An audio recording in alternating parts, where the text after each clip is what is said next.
Hi, I'm Ruth, Creative Therapist at St Anne's Hospice.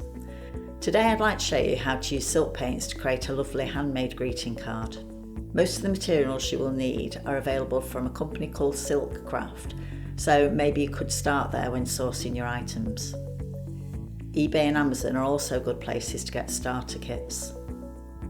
So, you will need silk paints.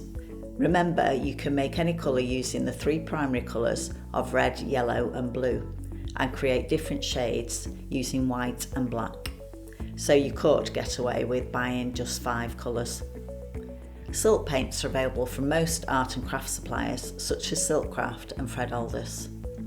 They are priced at around $3.50 a bottle, which lasts for ages. Gutter printed silk. A pack of 5 outlines is approximately £3.50 from Silk Craft. Some aperture cards and envelopes, again from Silk Craft, cost around £3.50 for a pack of 5. Some backing paper. As we do these a lot at the hospice, I use Reynolds freezer coated paper.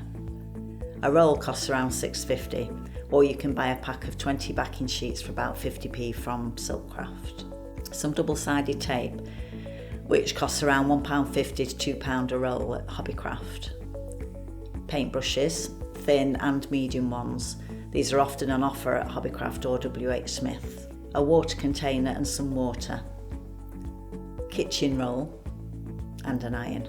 Okay, so start by covering yourself and the area where you are working so that any splashes don't get on you or your surfaces. Silk paint is really difficult to get off once dried, seriously. The gutter printed silks have to be ironed onto the freezer paper so that the fibres of the silk are held tightly, and when you apply the paint, make sure they are shiny side upwards in both cases. The iron should be on a wool setting, hot enough to stick the silk and paper together, but not too hot that it will snag the silk, otherwise they will come apart once wet. Now for the best bit, you're ready to start painting. Silk paint is very watery and spreads very easily. Use a small brush at first to add paint to the centre of the area you want to colour. It will run out to the edges of the gutter. If it doesn't go far enough, you can add more colour to the centre again, or go a little closer to the edge of the area. If you want to add a darker colour to suggest shade, you must do this while the area is wet. Otherwise you'll end up with a hard edge, which doesn't look very natural. Obviously wash and dry your brush in between each colour. Colours lighten slightly once they've dried, so you may want to add another layer of colour for intensity. For larger areas, use a bigger brush, which will again avoid hard edges as the paint dries. Once your work is finished and has fully dried, use double-sided tape around the aperture of the card to fix the silk into the card itself, and around the edges of the side that will fold down and cover the silk backing. Take care to put it on the correct side, as you will end up not being able to open the card properly once it has been stuck down. You could iron the silk once dry and before fixing to the card to make it colour fast, but it's not really necessary.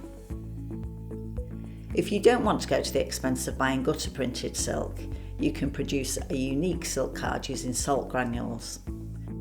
For this effect you will need silk paints as before, a piece of silk, the lightest you can get. Don't buy the heavy, more expensive stuff as it won't work as well.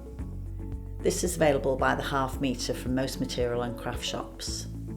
Some aperture cards, available from Hobbycraft with different size apertures. Pack of 10 should be around £5. An embroidery hoop or wooden frame to stretch the silk. You could probably pick one of these up cheaply from a second-hand shop. 3-point silk pins if using a wooden frame.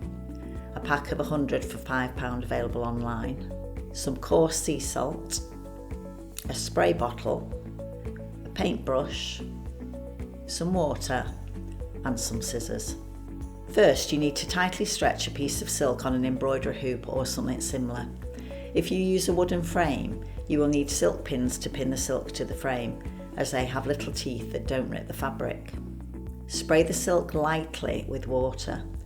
Too much water will overwhelm the salt process, so the material should only be damp, not dripping. Apply the silk paint with a brush or spray bottle. Overlap the colours to produce different shades. Sprinkle the salt lightly over the silk. Don't leave the salt in clumps as it stops the silk absorbing the water and colour, and then leave to dry. Once dry, rub the salt off. You can recycle the salt for another time, as the colour absorbed into the granules will not transfer onto your work. If it bothers you, you can wash the salt residue off in cool soapy water and then iron it to make it colour fast. As before, put double-sided tape around the aperture of your card. Place your work flat down on a surface and choose the most interesting section to frame. Trim the rest of the silk away and apply double-sided tape to the left side of your card to finish. The results are totally unique, so you will never get two cards the same no matter how much you try. There you are then, 2 ways of producing lovely silk cards for any occasion. Hope you enjoyed that. Thanks for watching and see you next time.